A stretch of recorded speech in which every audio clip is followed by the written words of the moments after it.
Hello guys, welcome to यूवे study. I hope आप सभी अच्छे होंगे। कल की क्लास नहीं हो पाई, उसके लिए सॉरी मांगता हूं, मैं आप सभी से क्षमा मांगता हूं। किसी कारण से बहुत इमरजेंसी मुझे दिल्ली जाना पड़ा था, तो मैंने परसों ही वैक्सीनेशन लगवाई थी शनिवार को। वैक्सीनेशन लगवाने के विद इन 1 या 2 घंटे के अंदर फ्रेंड आया, उसके साथ मुझे बहुत इमरजेंसी में दिल्ली जाना पड़ा। ठीक है, बहुत जरूरी काम था, तो आई होप उस चीज को आप समझोगे। बेसिक प्रिंसिपल की क्लास चल रही, थर्मोडायनेमिक्स सेकंड क्लास है आज अपनी। तो मैंने सब कुछ लिख के रखा हुआ है, आप देख पा रहे होगे। एज इट इज मैं इसको पीडीएफ पीपीटी को पीडीएफ में चेंज करके मैं आपको प्रोवाइड कर दूंगा ये सब कुछ। मुझे बताना जरूर, आप लोगों ने वैक्सीनेशन लगवाई या नहीं लगवाई। नहीं लगवाई तो मैं रिक्वेस्ट है आप सभी से, आप प्लीज जाके पहले वैक्सीनेशन जरूर लगवाएं, जब भी आपको जहां कहीं भी मौका मिले। कोई साइड इफेक्ट नहीं है, कोई प्रॉब्लम नहीं है, आपको वैक्सीनेशन लगवा लेनी चाहिए। अब मैं बात करता हूं quasi static process. Quasi static process, देखो, हिंदी में भी इसको यही कहते हैं। मुझे हिंदी में इसका अनुवाद नहीं मिला। यदि आपको मिले, आप कमेंट बॉक्स में जरूर अपडेट कर दिया करिए। अपने देखो, अपना एक शेड्यूल है, मैं मेरा ना एक मेरा सिद्धांत है। अपने सभी लोग मिलके चलेंगे तो अपने उस लक्ष्य को जरूर प्राप्त करेंगे। आप ये मत सोचना यार इसका ही काम है, मेरे ही काम है कि आपको पढ़ाना, हम तो कुछ नहीं करेंगे। प्लीज जो भी जैसी भी इंफॉर्मेशन मिले आप अपडेट किया कीजिए। मैं सॉरी, मेरे जैसे अभी मैंने बुक की तो एक एक मेरे दोस्त ने नीचे कमेंट किया था, sir Kripal Singh is best for automobile. मैंने कृपाल सिंह मुझे याद नहीं था मौके पे, मुझे मुझे मेरे बैक माइंड में मुझे याद था कृपाल सिंह अच्छी बुक है। तो ऑटोमोबाइल वालों के लिए कृपाल सिंह थ्योरी के लिए द बेस्ट बुक है। थ्योरी अपनी यहाँ भी हो जाएगी, कोई प्रॉब्लम नहीं है। न्यूमेरिकल के लिए आप मुझे सजेस्ट कर सकते हो, पर मुझे जो मिली मैंने उस चीज को आपको बता दिया। क्वासी स्टैटिक प्रोसेस, मैं पहले डेफिनेशन लिखता हूं, डेफिनेशन के थ्रू अपने प्रोसेस को समझेंगे, बिना डेफिनेशन के आप नहीं समझ पाओगे। परंतु फिर भी मैं आपको थोड़ा मोटा डिफाइन कर देता हूं, थोड़ा मोटा परिभाषित कर देता हूं इस चीज को। ऐसा प्रोसेस, ठीक है, मतलब ऐसा प्रक्रम, प्रोसेस मतलब प्रक्रम, प्रक्रिया, जो भी आप कहना चाहते हो। ऐसा प्रक्रम जिस मतलब सिस्टम पर जब अपने कोई बल लगाए, कोई दाब लगाते हैं, कोई दबाव लगाते हैं, कोई दाब लगाया, कोई प्रेशर लगाया, दाब लगाने से पहले भी वो सिस्टम इक्विलिब्रियम में हो, और दाब लगाने के बाद में भी वो सिस्टम इक्विलिब्रियम मतलब संतुलन में हो। तो ऐसे प्रोसेस को अपने क्या कहते हैं? ऐसे प्रोसेस को अपने कहते हैं क्वाटिक static process, quasi static process. Definition लिखता हूं, फिर समझाता हूं आपको किस प्रकार से सिस्टम कार्य करता है, उसके बाद मैं आपको ये चीज अब पूरी बात समझा दूंगा। ऐसा प्रोसेस, प्रोसेस मतलब क्या? प्रक्रम, सिस्टम मतलब क्या? निकाय। ये चीज बहुत बेसिक चीजें हैं, इस चीज को आप हिंदी इंग्लिश में अब मत कहना कि हिंदी इंग्लिश में लेके चलो। जो डिफिकल्ट चीजें होंगी वो अपने बात कर लेंगे। ऐसा प्रोसेस जिस, एक सेकेंड, हाँ, जिस पर दाब, सॉरी, दाब लगाने से पहले तथा दाब लगाने, आप राइटिंग के बारे में जरूर बताना कि सही लगती है गलत आपको, मतलब अच्छी है नहीं, के बाद भी वह सिस्टम इक्विलिब्रियम, संतुलन मतलब संतुलन में रहे। ठीक है, ऐसा प्रोसेस जिस पर दाब लगाने से पहले और दाब लगाने के बाद भी वह सिस्टम इक्विलिब्रियम में रहे। समझाता हूँ आपको, आसानी से आराम से समझना। मुझे एक अभी देखो, मैं आपको एक छोटा सा, मतलब एक दोस्त ने मुझे कमेंट किया था कि सर आप जो भी डायग्राम बनाते हो ना, हम आप थोड़े बड़े बनाया करो। देखो, अच्छी बात है आपने मुझे बताया, अभी मैं पूरी फुल स्क्रीन में आपको समझा दूंगा, कोई प्रॉब्लम नहीं है। रीजन है उसके पीछे, एक रीजन ये है, मैं वो हर एक चीज जो आप मुझे कहते हो मैं हर एक चीज आपको क्लियर करता हुआ चलता हूँ हमेशा। मेरा मतलब सिद्धांत है ये। मैं पढ़ाता हूँ लैपटॉप की स्क्रीन पर, मेरे सामने है पूरी एक बड़ी स्क्रीन, तो मुझे वो चीज फील नहीं होती, पर आपने बता दिया मुझे वो चीज फील होती है कि आप जब मोबाइल की स्क्रीन पे वो चीज देखोगे वो छोटी दिखेगी। अभी मैं क्या करता हूँ, एक दो डायग्राम बनाता हूँ। देखो, एक तो ये टैंक है कोई, या ये कोई बर्तन है, कुछ भी कह दो यार, आपकी मर्जी है, आप स्वतंत्र हो, आपको कोई रोक नहीं सकता। तो ये कोई पिस्टन कह दो या प्लेट कह दो, कुछ भी लगा है, क्या है इसके अंदर? मैं कहता हूँ साहब पानी है, और पानी के लिए अपनों ने कलर इस पे करना है, पूरे पैसे लगाए हैं अपनों ने, कोई परवाह नहीं, पैसों का हक अपने लेते हैं। तो ये हो गया साहब पानी। अब मैं क्या करता हूँ, इसको कहता हूँ एक, इसको कहता हूँ सेकंड सिस्टम, इसको कहता हूँ फर्स्ट सिस्टम।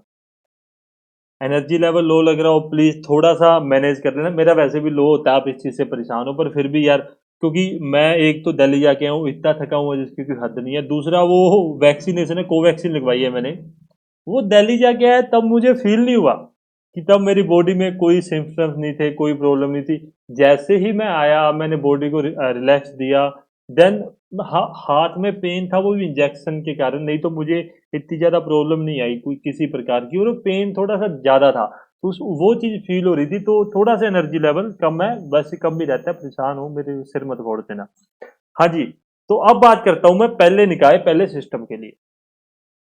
क्या ये सिस्टम इक्विलिब्रियम में है क्या? मैं एक ही प्रश्न पूछता हूँ, इक्विलिब्रियम या संतुलन में है क्या?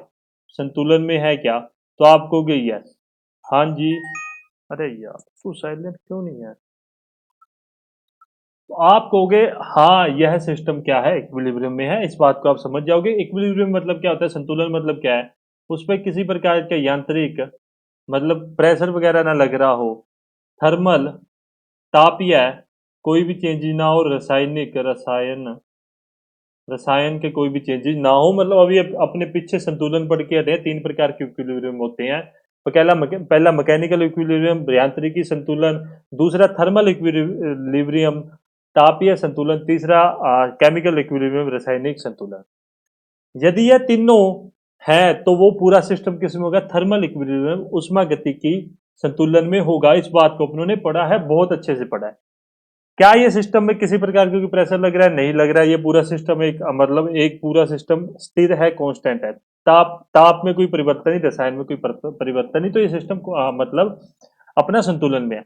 अब मैंने क्या किया, मैंने इसके ऊपर पी प्रेशर लगा दिया, मतलब पी कोई बल लगा दिया, कुछ भी रख दिया, कुछ भी कह दो आप।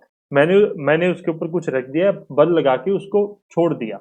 मैंने उसके ऊपर एक बल लगा के उसको छोड़ दिया, तो ये मतलब ये जो प्लेट या ये पिस्टन था, वो क्या आ गया, नीचे की तरफ आ गया।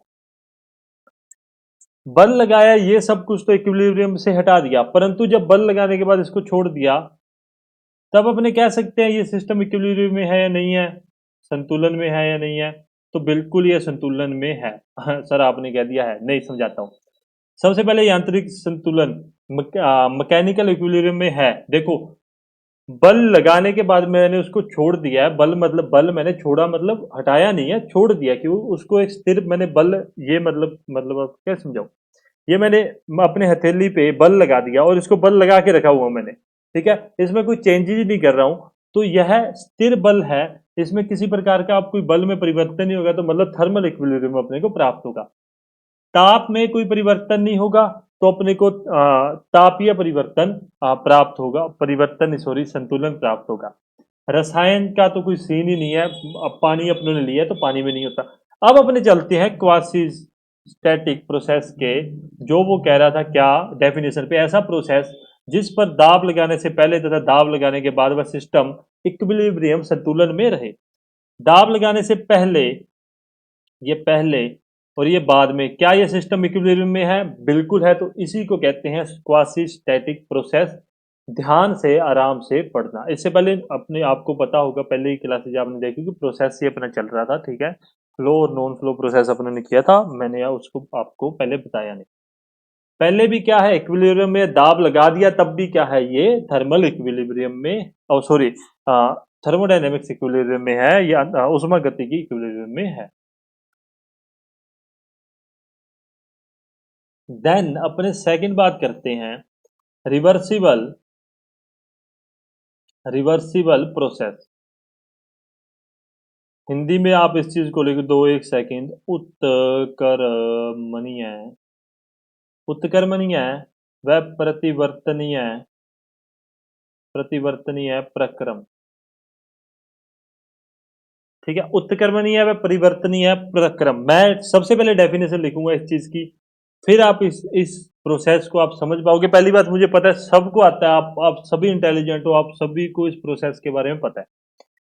देखो, किसी सिस्टम में प्रोसेस, एक कोई प्रक्रम, सिस्टम मतलब निकाय, प्रोसेस मतलब प्रक्रम, ठीक है, प्रक्रम को कंप्लीट, कंप्लीट मतलब पूरा, यार कंप्लीट कंप्लीट तो आपको पता होगा, करने के बाद, मैंने पेन नहीं चेंज किया, चलो कोई बात नहीं।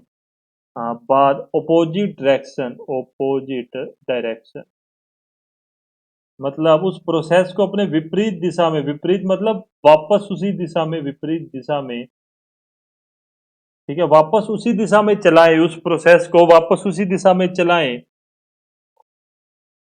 में चलाया जाए तो सिस्टम अपनी प्रारंभिक अवस्था, अवस्था में वापस आ जाए। तो ऐसे प्रोसेस को क्या कहते हैं, अपने रिवर्सिबल प्रोसेस कहते हैं। अब इसको समझते हैं। मैंने कोई प्रोसेस किया, मैंने कोई भी प्रोसेस किया, प्रोसेस करने के बाद में मैंने कोई एक सिस्टम का मतलब उसका सिस्टम चेंज हो गया, उस प्रोसेस को, प्रोसेस के द्वारा वो सिस्टम चेंज हो गया। वही प्रोसेस मैं विपरीत दिशा में चलाता हूं। सपोज दैट मैंने ये चीज की, मैंने ये पेन को यहां से उठाया और यहां पे रख दिया, ठीक है, आई होप आपको दिख रहा होगा, यहां से उठाया यहां पे रख दिया, ये तो हो गया, सिस्टम में चेंज हो गया इसके। यही मैं मतलब इसी को विपरीत दिशा में चला के और वापस उसी कंडीशन में ले आऊं, उसी स्थिति में ले आऊं, विपरीत दिशा अपोजिट डायरेक्शन में चला के, ठीक है, यह अपनी प्रारंभिक अवस्था प्राप्त कर ले, तो इस प्रोसेस को मैं कहूंगा रिवर्सिबल प्रोसेस। और एक बात याद रखना, थर्मो डायनेमिक्स, उष्मा गतिकी में ऐसा कोई भी प्रोसेस, ऐसा कोई भी साइकिलिक नहीं होती जो एक रिवर्सिबल प्रोसेस अपने कह सके, ऐसा कोई भी चक्कर नहीं होता जो रिवर्सिबल प्रोसेस हो।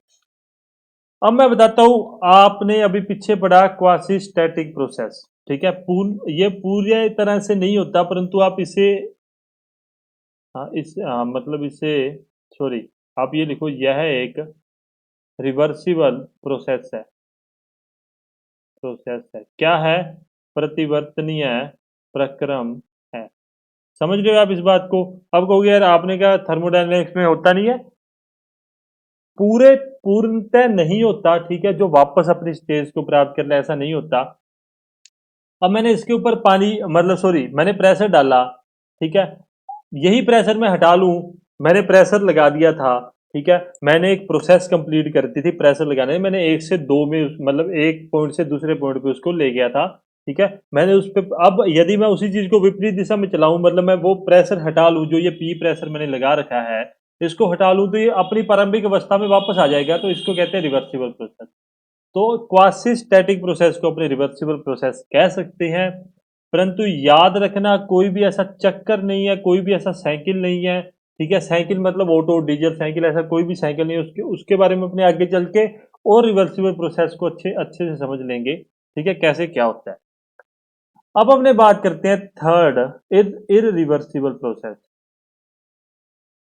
इररिवर्सिबल प्रोसेस, हिंदी में भी मैं लिख देता हूं, आराम से पढ़ेंगे, जल्दी नहीं करेंगे, आपके पास बहुत समय है, मेरी मेरी जिम्मेदारी है आपका सिलेबस पूरा करा के मनी है। यार मेरे को हिंदी देखनी पड़ती है, मैंने इस चीज से, आप भी परेशान हो, मैं भी परेशान हूँ, पर क्या कर सकते हैं, प्रतिवर्तीय, प्रतिवर्तीय, ये तय और अपरिवर्तीय प्रक्रम,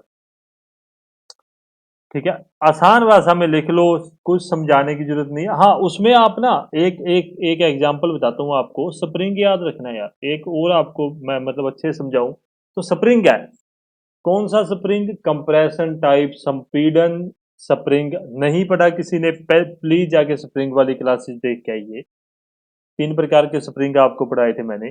तो कंप्रेशन टाइप स्प्रिंग अपनों ने पढ़ा था जब, तो उसमें जब अपने प्रेशर मतलब सॉरी दाब लगा रहे थे, ठीक है, कोई प्रोसेस कर रहे थे, तो वो नीचे दब रहा था, नीचे दब रहा था, तो जब मैं उसी चीज को विपरीत दिशा में चलाऊंगा, विपरीत दिशा मतलब मैं वो दाब हटाऊंगा, तो वो अपने प्रारंभिक अवस्था में वापस आ जाएगा। तो स्प्रिंग का आप एग्जांपल याद रखोगे, परंतु ये थर्मोडायनेमिक्स का नहीं मान सकते, उसमें गतिकी में ये नहीं मान सकते।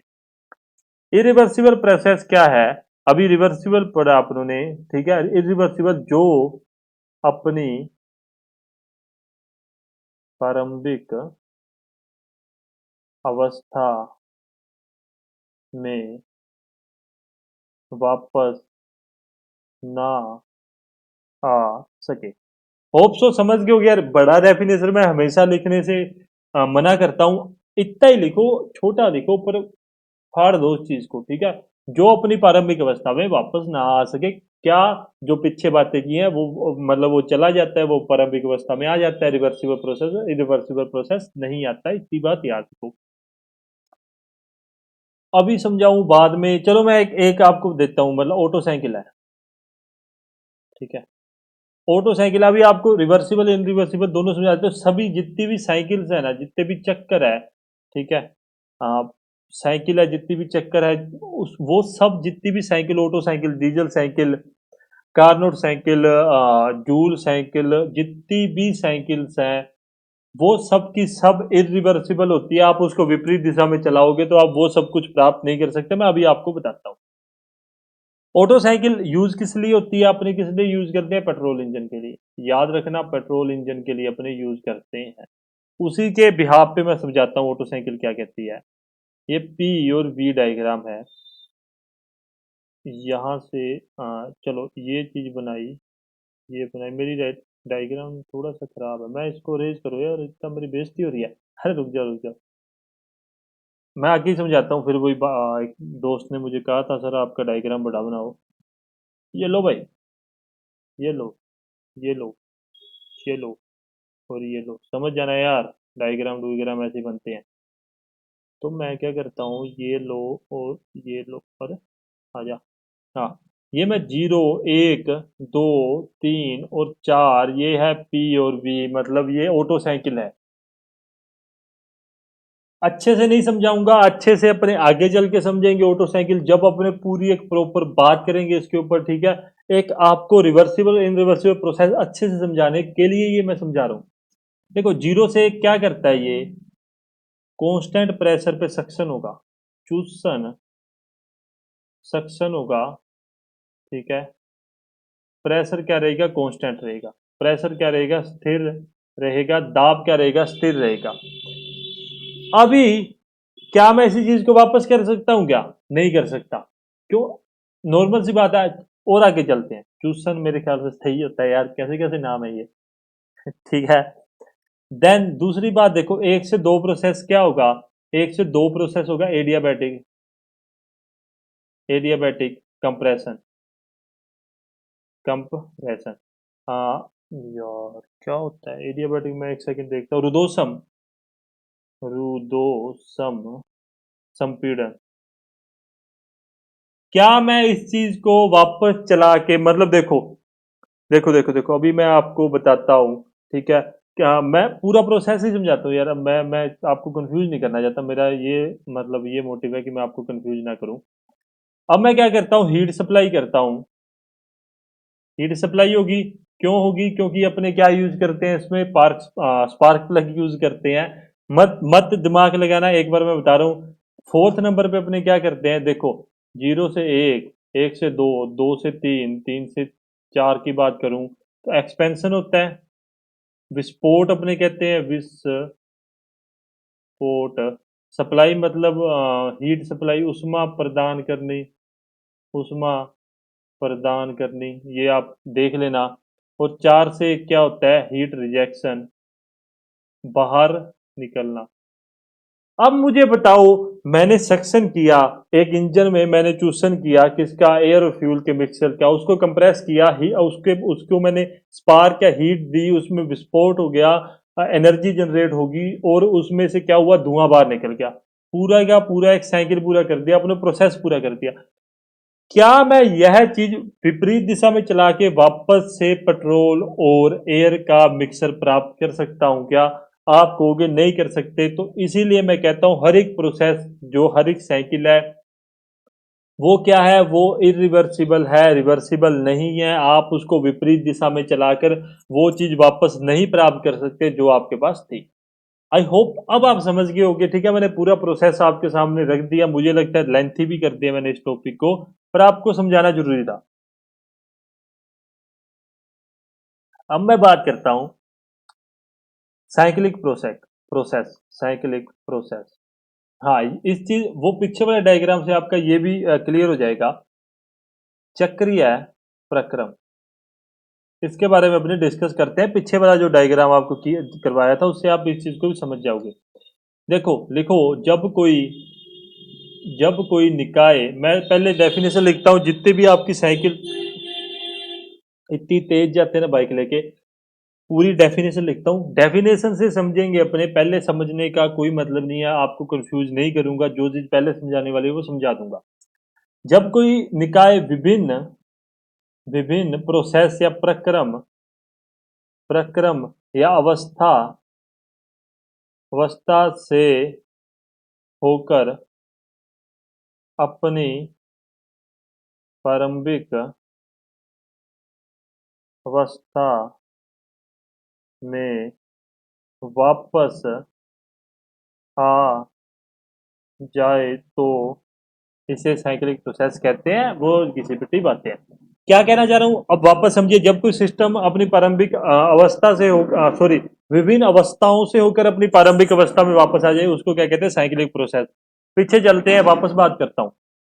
देखो, ऑटो साइकिल है किसके लिए होती है, पेट्रोल इंजन के लिए, पेट्रोल इंजन के लिए।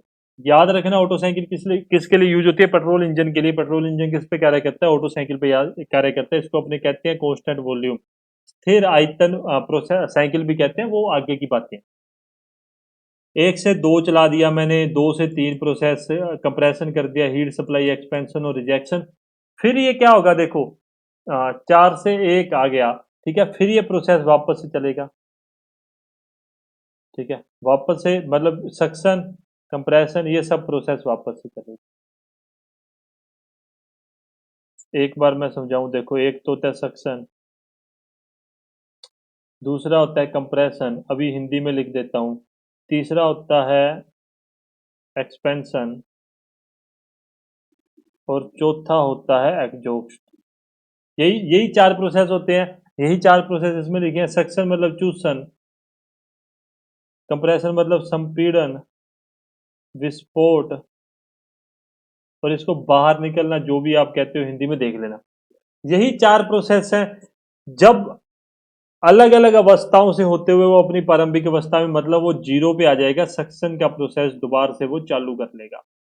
ठीक है, इसी को अपने क्या कहते हैं, साइक्लिक प्रोसेस कहते हैं। होप सो आप समझ गए होंगे, आपको कंफ्यूजन नहीं होगी। मैं फिर समझा देता हूं, मुझे पता आप थोड़ा सा नहीं समझे होगे।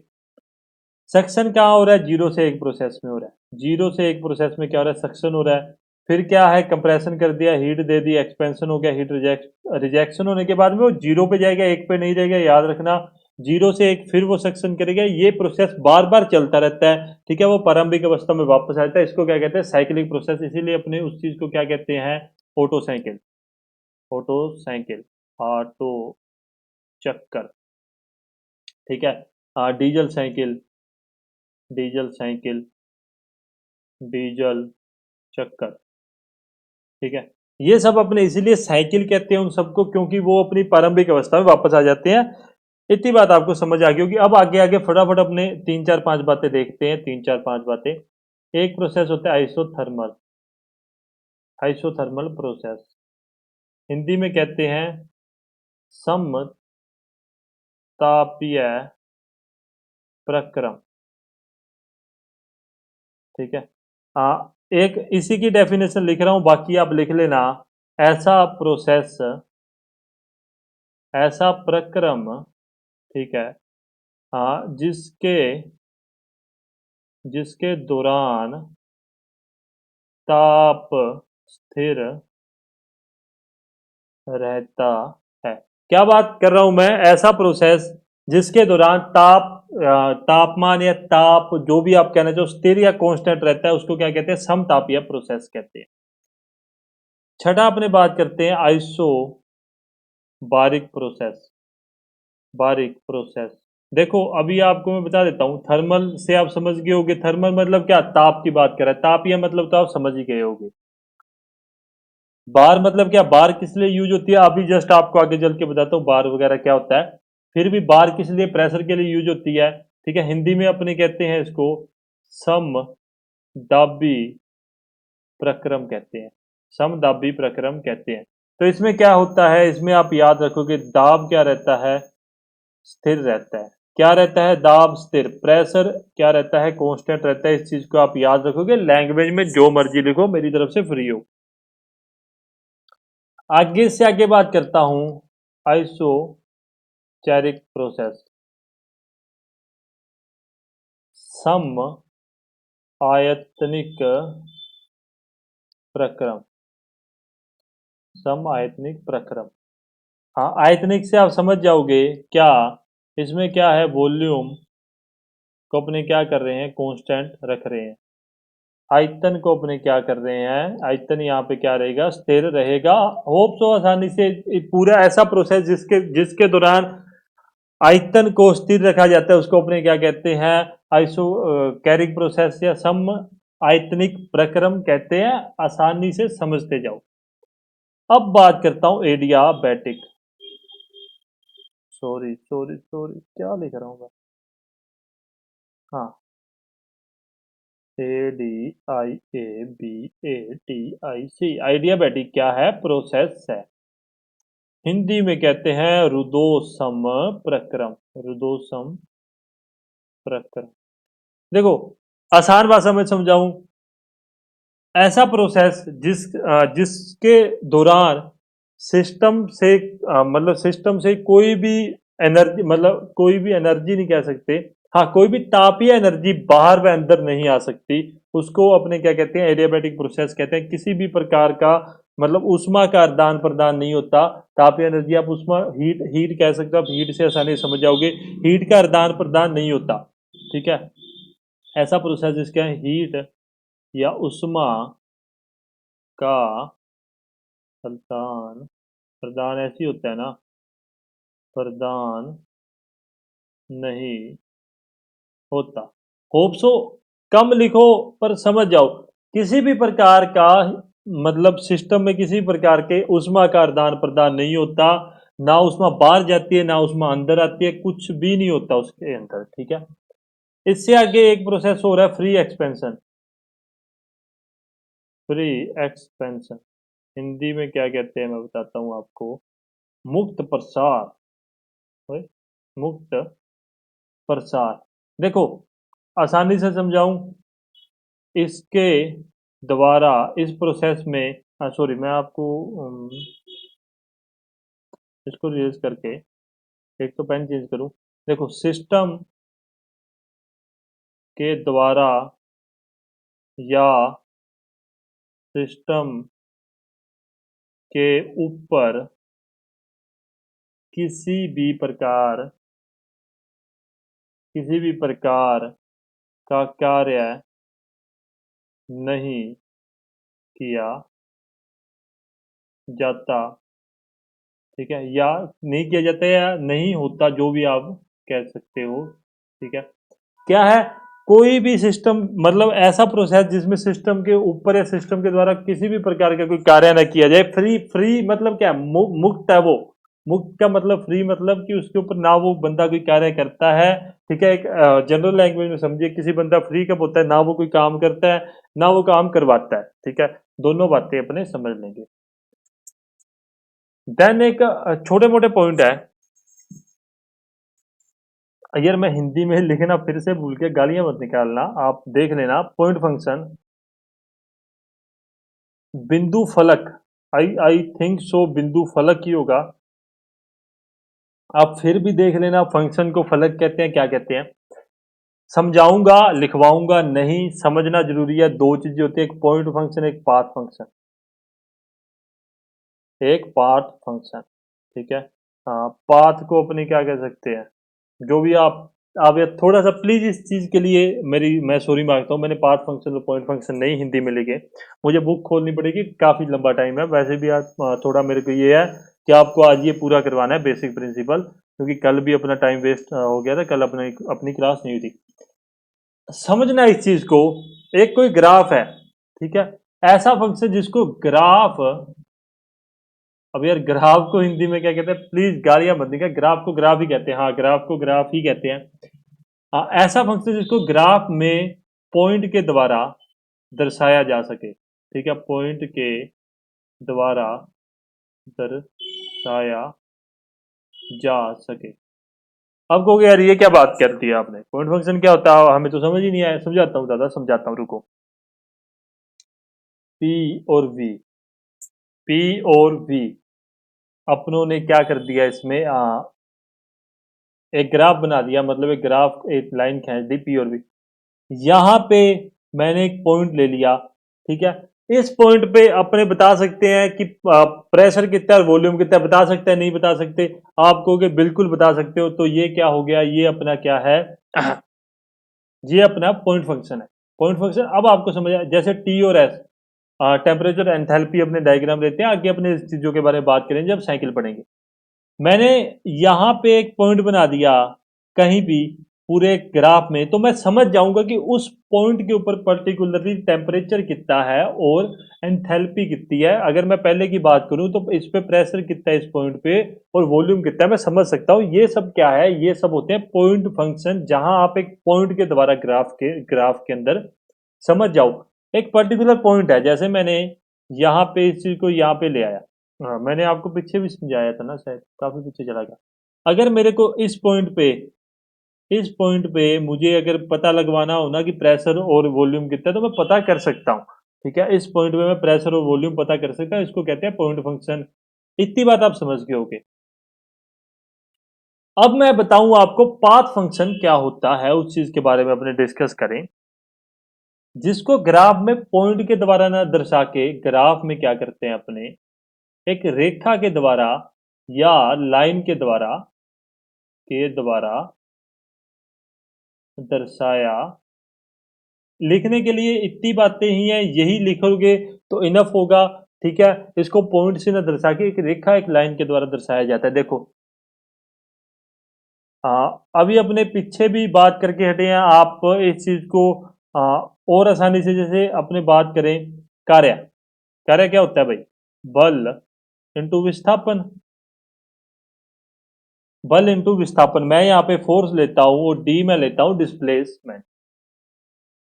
जैसे जैसे मैं बल बढ़ाऊंगा, ऑब्वियस सी बात है, ठीक है, कार्य भी अपना बढ़ता जाएगा। तो कोई भी ऐसा फंक्शन जिसको अपने पॉइंट से, मैं यहाँ पे ये नहीं बता सकता इस पॉइंट पे कितना कार्य हुआ है, मैं इस चीज को बारे में नहीं बता सकता। मैं उसको एक कार्य क्या है, एक पाथ फंक्शन है, ठीक है।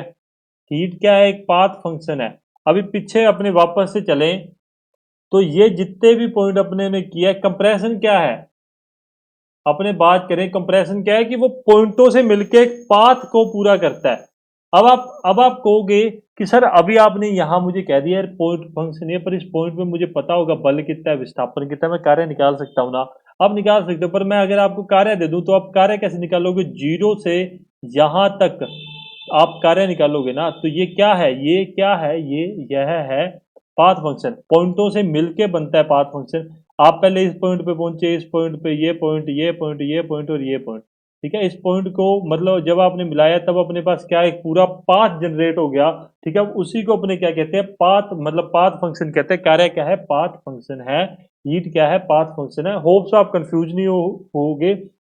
एग्जाम पॉइंट ऑफ व्यू से इंपॉर्टेंट नहीं है, एग्जामिनर नहीं पूछेगा, पर समझाने के पॉइंट ऑफ व्यू से आपके लिए इंपॉर्टेंट है। अब यार एक दो बातें मैं आपको बता देता हूँ। एक टेम्परेचर के बारे में आप याद रखना, तापमान, तापमान ही कहते हैं ना, तापमान ही कहते हैं शायद, हाँ तापमान ही कहते होंगे।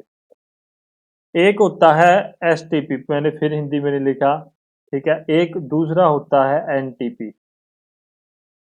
ये क्या है, standard standard temperature and pressure.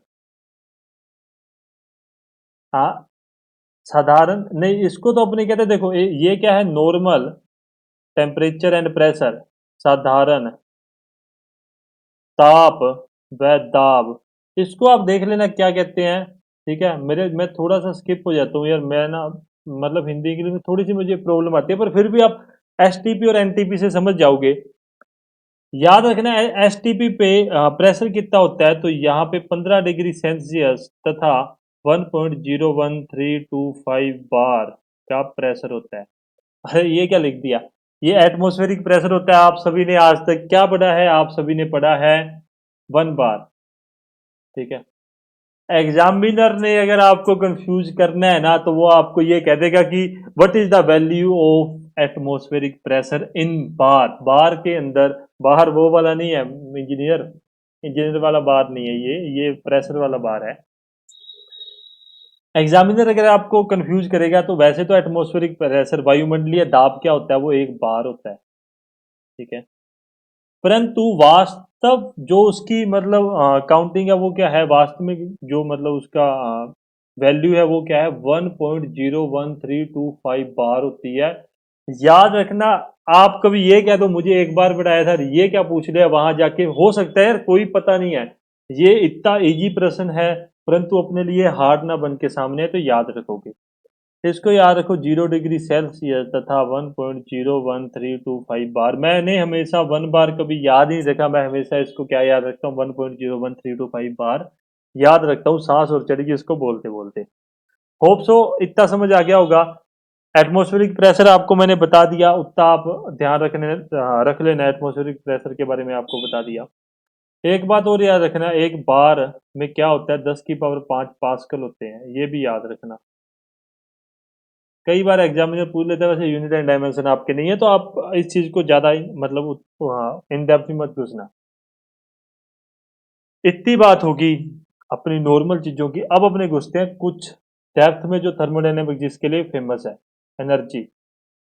लो जी, ये हो गया अपना कार्यक्रम चालू। डेफिनेशन लिख के समझाता हूँ एनर्जी क्या है। सबसे पहले डेफिनेशन देखते हैं, ठीक है। आप सभी को पता होगा एनर्जी किसे कहते हैं और क्या होती है, पर थर्मोडायनेमिक्स के वे में एनर्जी किसे कहते हैं, अपने को वो चीज जाननी जरूरी है, तो उस चीज के बारे में अपने देखेंगे। हाँ, कहा गया किसी, देखो किसी सिस्टम की वह कैपेसिटी, वह क्षमता जिससे जिससे कुछ वर्क प्राप्त किया जा सके, एनर्जी कहलाता है।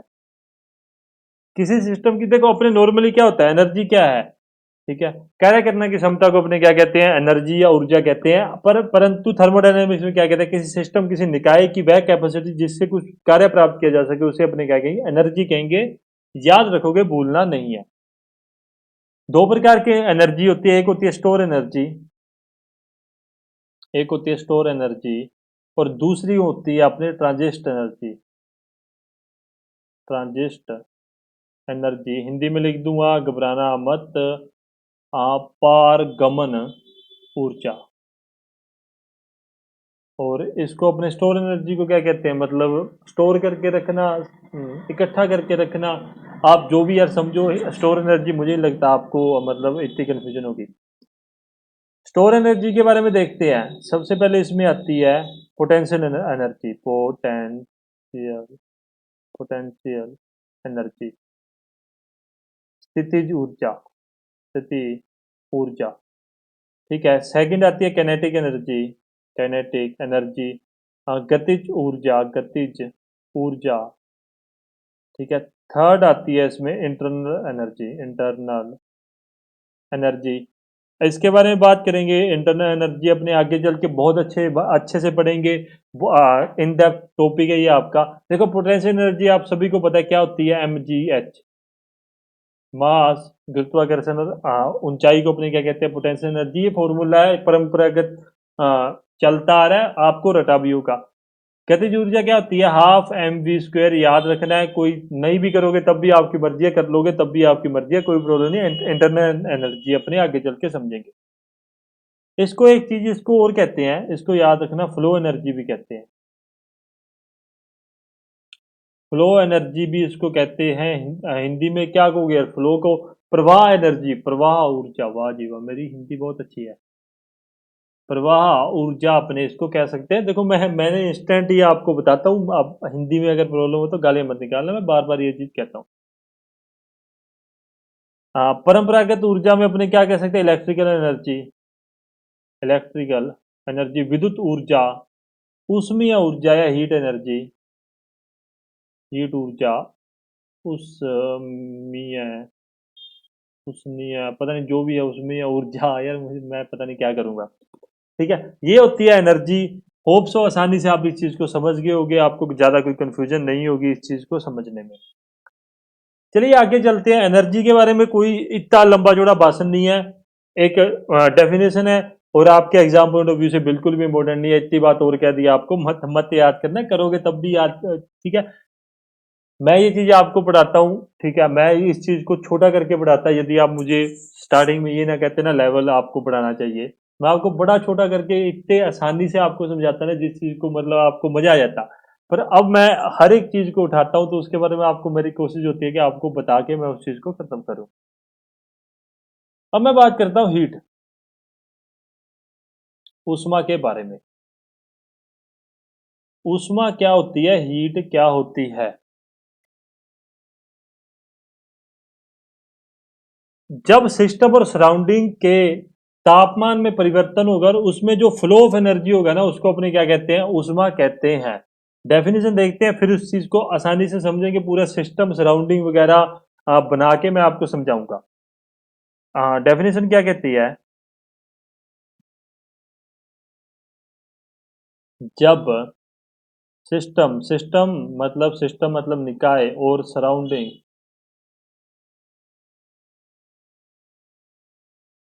सराउंडिंग के टेम्परेचर, क्या तापमान में डिफरेंस,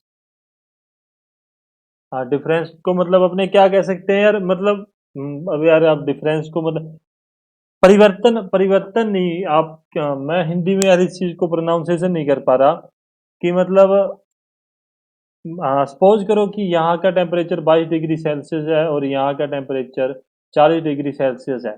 ठीक है, मैं आपको हिंदी वालों के लिए मैं समझा रहा हूँ इस चीज को, सॉरी, मुझे डिफरेंस को मैं आपको प्रोनाउंसिएशन नहीं कर पा रहा, मेरे माइंड में है। तो क्या है ये 18 डिग्री सेल्सियस का, इसमें क्या है, डिफरेंस है। ठीक है, यह क्या है, डिफरेंस है, इसको आप देख लेना यार, आप हिंदी में अब इस चीज को अपने क्या कह सकते हो, उस चीज को आप थोड़ा सा देख लेना, सॉरी। डिफरेंस आप वैसे समझ गए हो यार, इतने आप सभी इंटेलिजेंट हो। डिफरेंस होगा तो जिस, जिस एनर्जी मतलब ऊर्जा,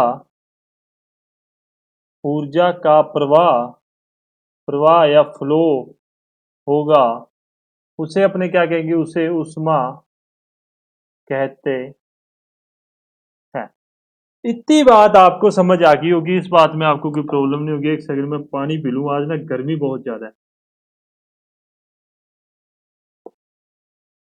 तो जब सिस्टम और सराउंडिंग के टेम्परेचर में डिफरेंस होता है, सराउंडिंग को अपने हिंदी में क्या कहते हैं, परिवेश अपने हिंदी में कहते हैं, मैं यहाँ लिख देता हूँ, परिवेश अपने हिंदी में इसको कहते हैं। सिस्टम को निकाय कहते हैं। तापमान आपको बता दिया, तापमान को टेम्परेचर कहते हैं।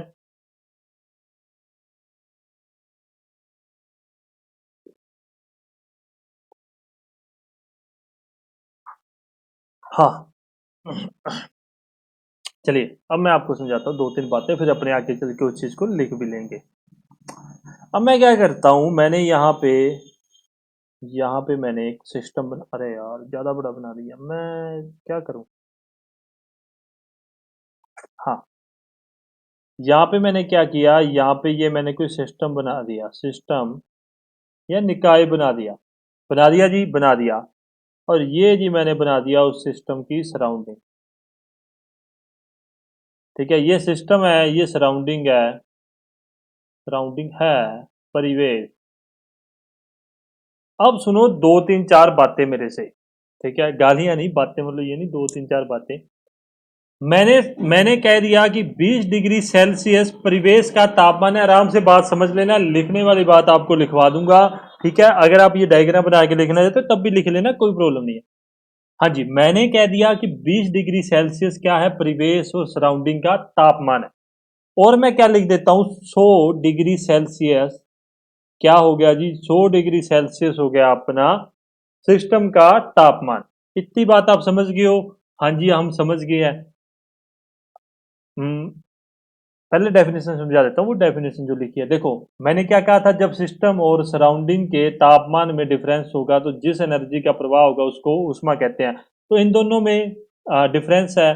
तो जो एनर्जी का फ्लो होगा, ठीक है, मतलब सिस्टम का जो तापमान सराउंडिंग के इक्वल होने की कोशिश करेगा, तो उसको क्या कहेंगे, ऊष्मा कहेंगे। एक बात याद रखना, जब सिस्टम और सराउंडिंग का तापमान बराबर हो जाएगा, मान मान लो कि दोनों का तापमान 40-40 डिग्री हो जाता है, उस समय पर फ्लो ऑफ हीट बंद हो जाएगा, मतलब ऊष्मा का प्रवाह जो होगा वो बंद हो जाएगा। इस चीज को आप याद रखोगे। अब एक टर्म है पोटेंशियल, एक दो चीजें मैं बताता हूँ, पोटेंशियल और एक होता है फ्लक्स। ठीक है, पोटेंशियल क्या होता है, इन इन मतलब मैं आपको डेफिनेशन में आगे आगे जाके अगले पेज में आपको डेफिनेशन लिखा दूंगा, पर याद रखना पोटेंशियल क्या होता है, सिस्टम और सराउंडिंग के डिफरेंस को अपने क्या कहते हैं, पोटेंशियल कहते हैं। किसके, तापमान के डिफरेंस को अपने क्या कहते हैं, पोटेंशियल कहते हैं। तो सिस्टम का तापमान कितना है अपने पास, तो सिस्टम का तापमान है अपने पास 100 डिग्री सेल्सियस, और सराउंडिंग का है 20 डिग्री सेल्सियस। इन दोनों का डिफरेंस कितना होगा, 80 डिग्री सेल्सियस। तो इस चीज को अपने क्या कहेंगे, पोटेंशियल कहते हैं। याद रखना, आगे डेफिनेशन लिखवा दूंगा, घबराना मत। अब मैं बात क्या करता हूँ, फ्लक्स क्या होता है, फ्लक्स फ्लक्स है ना। हाँ, हिंदी में भी शायद फ्लक्स ही कहते हैं। अब क्या हो गया भाई, मैंने आपको बता दिया कि ऊर्जा का प्रवाह होगा, हीट का फ्लो होगा, मतलब ऊष्मा का फ्लो होगा उसके अंदर। किसके अंदर, सराउंडिंग के अंदर, सिस्टम से सराउंडिंग के अंदर। फ्लो होता होता होता होता एक मौका ऐसा आ गया कि सिस्टम और सराउंडिंग का जो तापमान है वो इक्वल हो चुका है। यहाँ पे जो तापमान रह जाता है वो 22 डिग्री सेल्सियस रह जाता है। कितना रह जाता है साहब, 22 डिग्री सेल्सियस रह जाता है। होप सो आपको बात समझ आ रही होगी, ध्यान से समझना ये, मतलब ये कंसेप्ट आपको ज्यादातर समझ नहीं आता, तो इसलिए आप आराम से समझना। 22 डिग्री सेल्सियस वो, मतलब जो सिस्टम है उसमें हीट फ्लो होने के बाद में, हीट का प्रवाह होने के बाद में 22 डिग्री सेल्सियस रह जाता है। फ्लक्स किसे कहते हैं अपने, जितना हीट का ट्रांसफर होता है ना उसको अपने फ्लक्स कहते हैं। क्या कहते हैं, आप लैंग्वेज में लिखना चाहो तो मैं अभी अभी लिखवा भी दूंगा। जितना हीट का ट्रांसफर होता है उसको अपने क्या कहते हैं, फ्लक्स कहते हैं। ठीक है, पहले कितना था, 100 डिग्री सेल्सियस, अब कितना रह गया, 22 डिग्री सेल्सियस। हीट का ट्रांसफर कितना होगा जी, 78 डिग्री सेल्सियस। 100 में से 22 घटाएंगे तो कितना, 78 डिग्री सेल्सियस। तो इसे अपने फ्लक्स कहते हैं, इसे अपने पोटेंशियल कहते हैं। इतनी बात याद रखना, अभी आपको लैंग्वेज में लिखवा दूंगा, कोई प्रॉब्लम नहीं है, फिर समझा देता हूं। सिस्टम और सराउंडिंग के टेम्परेचर डिफरेंस को, ठीक है, सिस्टम निकाय और सराउंडिंग परिवेश के तापमान के डिफरेंस को अपने क्या कहेंगे, पोटेंशियल कहेंगे। परंतु उसी उसी दौरान फ्लक्स किसे कहते हैं, सिस्टम के द्वारा जो हीट का ट्रांसफर हुआ है, ठीक है, 100 डिग्री था, 78 डिग्री उसने ट्रांसफर कर दिया, 22 डिग्री बच गया, तो उसको अपने क्या कहेंगे, फ्लक्स कहेंगे। किसको, 78 डिग्री को। लिख लो, इसको लिख भी लो, जितना टेम्परेचर तापमान डिफरेंस होगा उसे पोटेंशियल कहते हैं, पोटेंशियल कहते हैं। सेकंड बात है, आप याद रखना, जितना हीट, आपको एग्जांपल से समझा दिया, फिर भी आपको नहीं समझ आए तो आप प्लीज मुझे कमेंट कर देना। हीट ट्रांसफर मतलब ऊष्मा का प्रवाह होगा, उसे फ्लक्स फ्लक्स कहते हैं। इतनी बात आपको समझ आ गई होगी। मैं गर्मी बहुत है यार आज, पता नहीं है, टी शर्ट मोटी है। मैंने क्या किया, मैं अभी जाके ना मैं थोड़ी सी बात करता हूँ यार, बोर हो चुके हो गया आप भी पढ़ पढ़ के, दो चार बातें सुन लिया करो मेरे से। अभी मैंने क्या किया, मैंने पीछे ग्रीन स्क्रीन लगा रखी है। कभी आपको मैं सेटअप भेज दूंगा अगर आप कहोगे मुझे। तो मैंने क्या किया, मैंने कपड़े ले आया नए। अब मेरे दिमाग में क्या था कि वो मैंने, मतलब कपड़े लेने हैं, और मैं भूल गया था कि मैं पढ़ा रहा हूँ आजकल, और मेरे को पीछे मेरे ग्रीन स्क्रीन है। अब मैं ये टी शर्ट भी लेके आया हूँ, तो इसमें यहाँ आप देख रहे होगे ना, तो आपको आर पास दिख रहा होगा, आपको पता नहीं, पता लग रहा नहीं लग रहा, इसमें भी मैंने क्या किया, ग्रीन शर्ट ले ली। मैं दो टी शर्टें और लेके आया, उसमें भी क्या है, ग्रीन शेड है। अब मैं जब घर पे आके मैंने पहन लिया, जिस दिन मैं वीडियो बनाने लगा, मुझे ये था यार मेरी नई टी शर्ट है, मजा आएगा, मैं वीडियो बनाऊंगा। जब मैंने वो चीज देखी यार, मुझे बहुत हंसी आई। मैं 3 टी शर्टें लेके आया, तीनों में कहीं ना कहीं ग्रीन जरूर है। मैं क्या मार दी, ये गड़बड़ होगी, मतलब ये काम अपना सबसे खराब हो गया। तो चलिए कोई बात नहीं। हाँ, प्रयास है, क्या है मेरे को, मैं ऐसे थोड़ी है, मेरा शरीर दिख रहा है, आर पार देखते रहना, मेरा मेरा चेहरा चेहरा देख लेना आप। होप सो इतनी बात आपको समझ आ गई होगी। अब आप अपने आगे बात करते हैं, आगे अपने बात करते हैं। देखो, अपने को कभी कोई कहते हैं टेम्परे, हाँ सॉरी, टेम्परेचर, नहीं, आप हीट क्या डिफरेंस,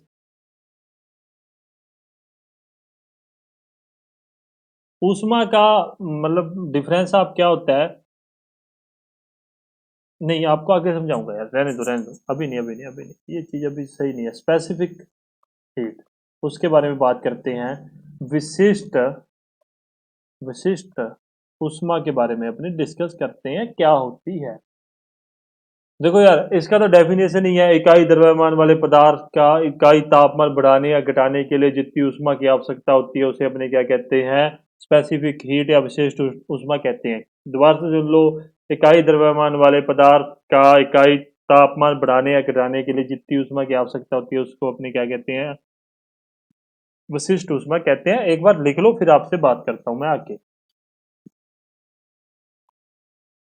क्या, इकाई द्रव्यमान, इकाई मास, ठीक है, द्रव्यमान मतलब मास के, हाँ नहीं, इकाई द्रव्यमान वाले पदार्थ का इकाई तापमान, तापमान मतलब टेम्परेचर, घटाने या बढ़ाने के लिए, जितनी, जितनी लिखो, जितनी ऊष्मा की आवश्यकता होती है। आप बोर नहीं होते हो क्या, मुझे बताना यार, कि मतलब मैं लिखता हूँ, आप बोर नहीं होते हो क्या इस चीज से, मुझे ये चीज जरूर बताना, ठीक है। मैंने आपसे पूछा था, कोई कमेंट नहीं करता, मतलब आपको सही है, मेरी तरफ से सही है। आपको पता है मैंने एमसीक्यूज बंद कर दिए, रीजन है उसका पीछे। एमसीक्यूज मेरे से कोई पूछता ही नहीं है, मैं बताता नहीं हूँ।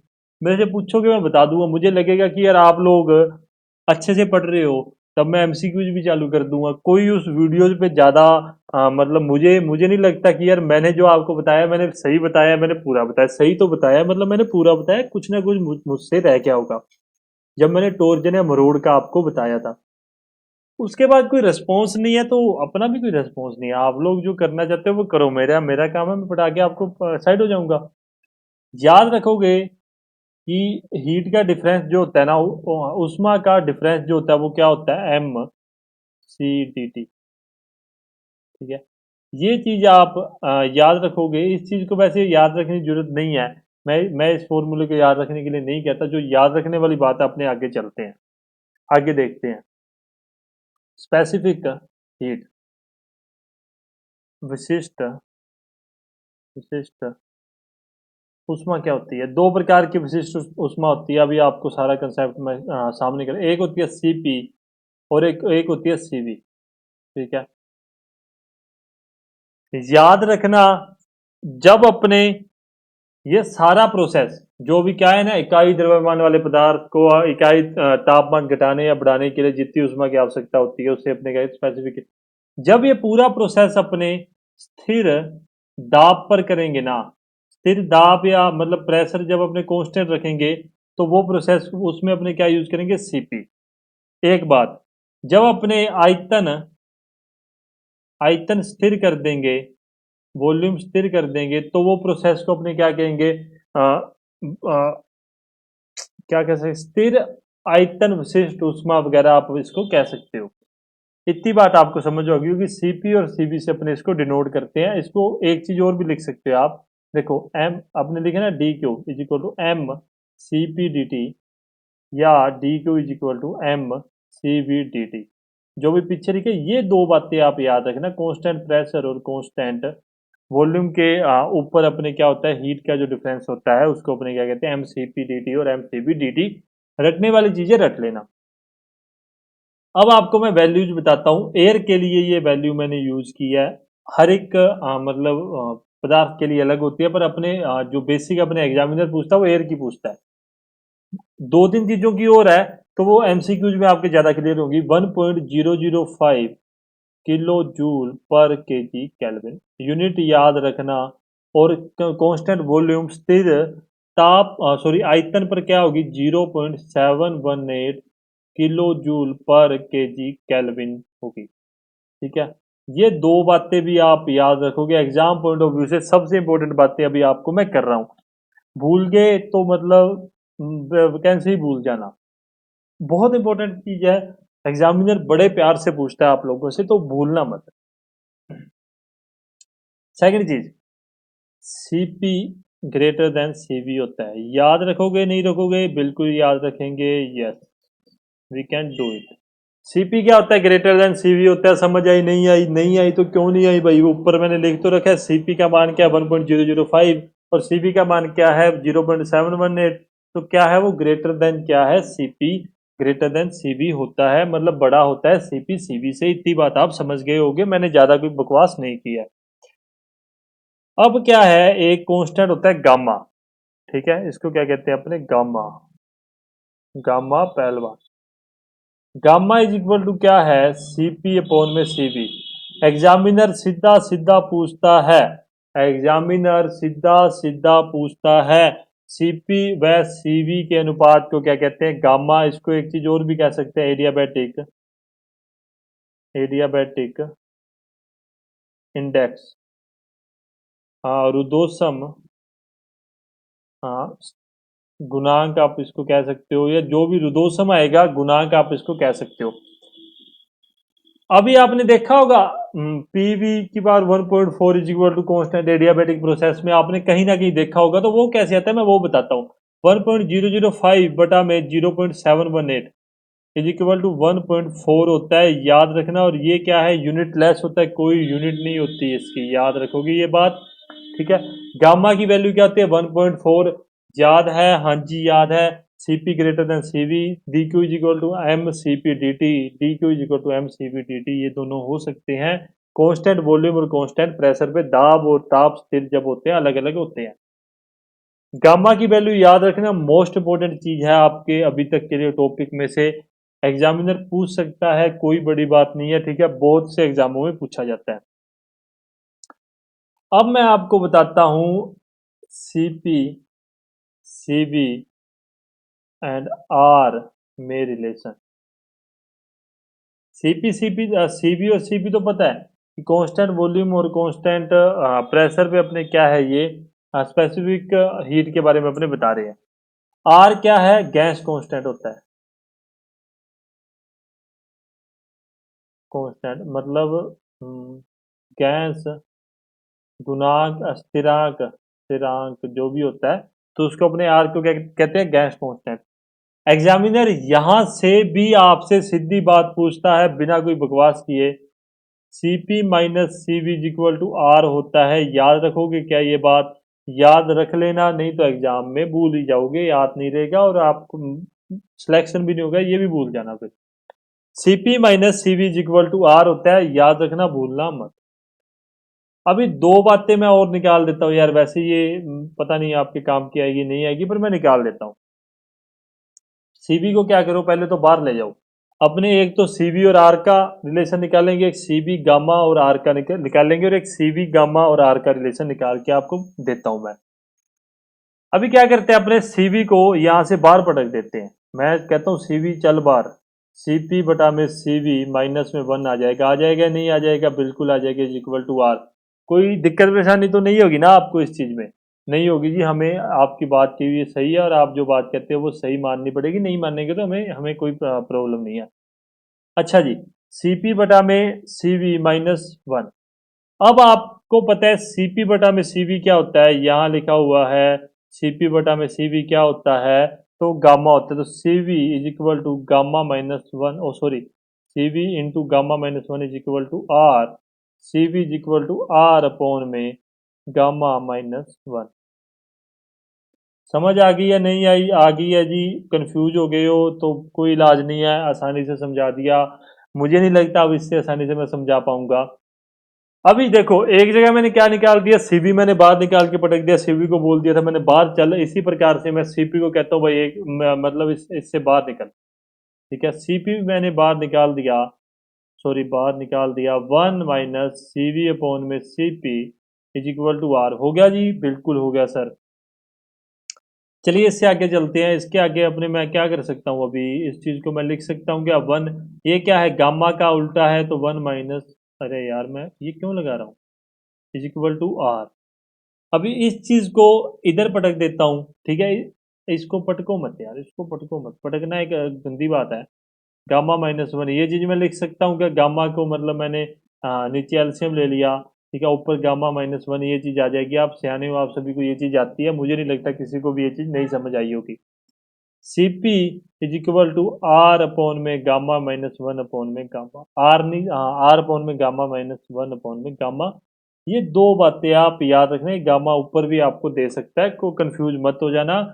मेरा एनर्जी लेवल बहुत ज़्यादा लो हो चुका है, पर मैं आपको अभी ये चीज़ मतलब थोड़ा सा बच गया, 2-3 बातें तो मैं आपको ख़त्म ही करवा के जाऊँगा यार। मैं ना मतलब रिफ्रेशमेंट चाहिए मुझे। मुझे ऐसा लगता है कि 1 घंटे की क्लास में यदि अपने या तो ऐसा शेड्यूल करें, आधे घंटे की क्लास वगैरह मैं 2-2 बार अपलोड कर दूँ। 1 घंटे की क्लास ना बहुत एक कांस्टेंट तरीके से चलती रहती है ना, तो माइंड भी अपना, आपका माइंड आधे घंटे 45 मिनट से ज़्यादा नहीं याद रख सकता, ये बात आप याद रखना।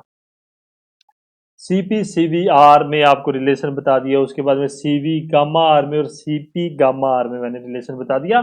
सीवी सीपी वाला ये कंफ्यूजन आप मत रखना, सिर्फ फॉर्मूले हैं वो रट लोगे तो अच्छे रह जाओगे, बाकी आपकी मर्जी है। अब मैं बात करता हूँ वर्क, वर्क कार्य के बारे में। फिर पानी पीना है मेरे को।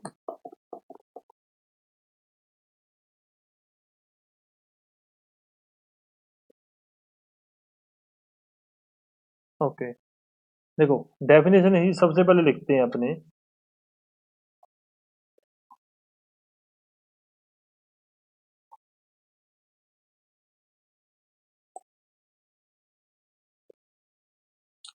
मैं वो डेफिनेशन लिख रहा हूँ, ठीक है, मेरे पास लिखी हुई है, मैं वहीं से देख के लिख रहा हूँ, मैं ब्रह्मज्ञानी नहीं हूँ।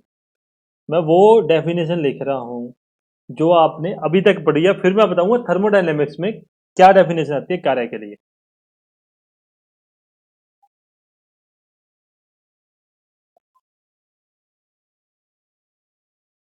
यह एक फिजिकल इफेक्ट को दर्शाता है। मैंने यार इतनी गंदी रेटिंग क्यों लिखा है,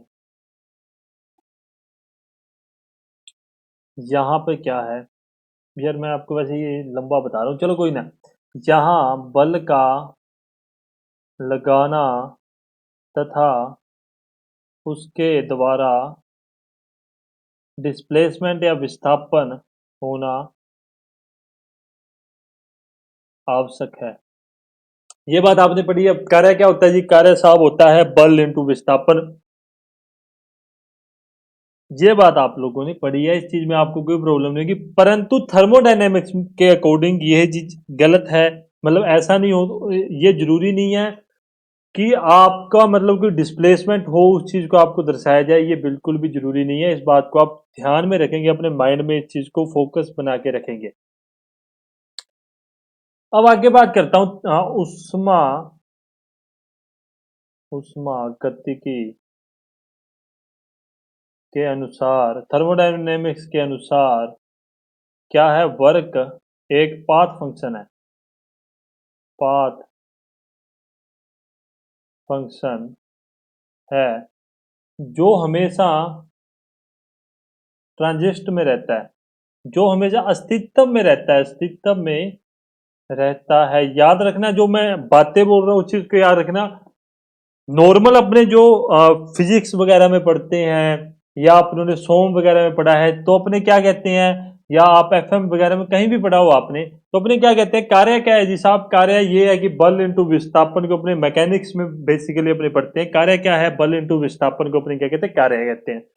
परंतु थर्मोडायनेमिक्स के अनुसार कार्य क्या है, कार्य एक पाथ फंक्शन है जो हमेशा अस्तित्व में रहता है, हमेशा ट्रांजिशन में रहता है। अब आपको एग्जांपल समझा के बात ही खत्म कर दूंगा। बैटरी देखिए क्या आपने, बैटरी से एक मैंने क्या किया, बल्ब जोड़ दिया, प्लस माइनस करके मैंने एक बल्ब जोड़ दिया, मैंने जगा दिया एक बल्ब। तो ये जो बैटरी है ये कोई ना कोई वर्क कर रही है, तो इसीलिए क्या कहते हैं थर्मोडायनेमिक्स के अनुसार ये एक पाथ फंक्शन है और ये क्या कहता है हमेशा ट्रांजैक्शन में रहता है। इस बात को आप ध्यान में रखेंगे। आई होप आपको इस चीज में कोई प्रॉब्लम नहीं होगी। और एक बात याद रखना, अपनों ने प्रॉपर्टीज की थी ना, तो ये यह कोई प्रॉपर्टी नहीं होती, वर्क कोई प्रॉपर्टी नहीं होती है, क्योंकि प्रॉपर्टी वो होती है जो या तो मास पे डिस्कस करे या मास पे नहीं करे, ठीक है। परंतु इसको बैटरी वगैरह से जब अपने इसको एग्जांपल्स देखते तो इसको अपने प्रॉपर्टी नहीं कह सकते, इस बात को आप याद रखोगे। एक बड़ी सिंपल सी बात है, आपको मैं समझा देता हूँ। वर्क इज इक्वल टू क्या होता है, पी टी वी। याद रखोगे, पी क्या है यहाँ पे, पी प्रेशर है और वी क्या है, वॉल्यूम है। पी क्या है, दाब है, प्रेशर है। मैं सीधा फॉर्मूले पे बात करूंगा, मैं फालतू की बात नहीं करूंगा। वी क्या है, ये जहां भी डीवी होता है ना, तो वो मतलब उसको अपने क्या कहते हैं, आयतन का डिफरेंस कहते हैं, ठीक है। वॉल्यूम डिफरेंस कहते हैं, वॉल्यूम है, आयतन है, ठीक है। मतलब कार्य क्या कह सकते हैं अपने, सपोज कर लो कि मतलब ये कोई प्लेट है, ठीक है, और देन ये कोई एक प्लेट है, उस पे ये डेल्टा एल मैंने मतलब विस्थापन कर दिया था। मैंने कोई बल लगा के पी पे मैंने विस्थापन कर दिया, तो इसका जो पहले का वॉल्यूम होगा V1 और इसका दूसरे का वॉल्यूम होगा V2। तो dV अपने क्या कह सकते हैं, V1 माइनस V2, उसको अपने कहते हैं dV डिफरेंस, वॉल्यूम का डिफरेंस। याद रखना, जहां भी ये डी टर्म यूज हो रही है ना, तो वहां पे थर्मोडायनेमिक्स में उसको डिफरेंशिएट करने के बाद में उसको डिफरेंस लिया जाता है। उस चीज को आप याद रखो, डब्ल्यू इज इक्वल टू क्या है, पी डी वी होता है। भूलना मत इस बात को। होप सो आपको इतनी बात समझ आ रही होगी। आज का सेशन अपने यहीं खत्म करते हैं। आपका पोलर स्पेसिफिक पोलर हीट रहेगी है, मैं उस चीज को कल करवा दूंगा। मैं थोड़ा सा अपने आप को थका हुआ महसूस कर रहा हूँ। उसके बाद में कल अपने गैस फ्लो ही चालू करेंगे। उसके अंदर आपका एक टॉपिक रह गया, सिर्फ और सिर्फ 2 मिनट का है, ठीक है। वो आपको कल अपने करवा देंगे। उसमें दो चार बातें समझाने वाली है, वो समझानी जरूरी है, नहीं तो वो मैं आज ही करवा देता अगर आपको रटाना होता। गैस फ्लो के बारे में कल डिस्कस करेंगे, ठीक है। गैस गैस के जितने भी चार्ल्स, बायोल, एवोगाड्रो, और उसके बाद में जूल का नियम, आइडियल गैस कांस्टेंट क्या होता है, सब सब सब डिस्कस करेंगे। अपने रियल गैस इक्वेशन क्या, आइडियल गैस इक्वेशन क्या, सब उसके बारे में कल डिस्कस करेंगे। थर्मोडायनेमिक्स का आपका थोड़ा सा लंबा और थोड़ा सा लेंथी टॉपिक है, तो सब्र रखना। काफी बच्चों को कंफ्यूजन थी यार, वो सबसे पहले कह रहे थे आप थर्मल स्टार्ट कीजिए। थर्मल अपने एक ना एक दिन तो होनी थी, वो कर चुके हैं। वही घिसी पिटी बातें हैं। प्लीज सारे सब्सक्राइब कर दो, लाइक कर दो। टेलीग्राम पे जिसने नहीं ज्वाइन किया ज्वाइन कर लेना। अगर आपकी कोई भी क्वेरीज होती है, आपको लगता है सर हमारी क्वेरीज है, आप प्लीज उसको सोल्व कीजिए, आप प्लीज कमेंट करके बताइए। टेलीग्राम पे मुझे पर्सनली मैसेज कर सकते हो, आपके सभी के पास मेरे नंबर भी होंगे, आप व्हाट्सएप पे मुझे मैसेज कर सकते हो। मैं कोशिश करूंगा अगर आपकी क्वेरीज सोल्व होती हैं हैंड टू हैंड वो कर देंगे। अगर अलग से आपको पूरा एक सेशन करना पड़े जहाँ पे अब अभी तक जो पढ़ाया गया, अगर आपको उसमें कोई कंफ्यूजन है, उसके लिए अगर अपने आप को पूरा मतलब सेशन देना पड़े, मैं वो भी देने के लिए तैयार हूँ। बस आप लोगों का इतना ही काम है, पढ़ो, आके पढ़ो। कोई प्रॉब्लम लगती है आप मुझे बताओ। आई होप आपका दिन अच्छा जाए। धन्यवाद।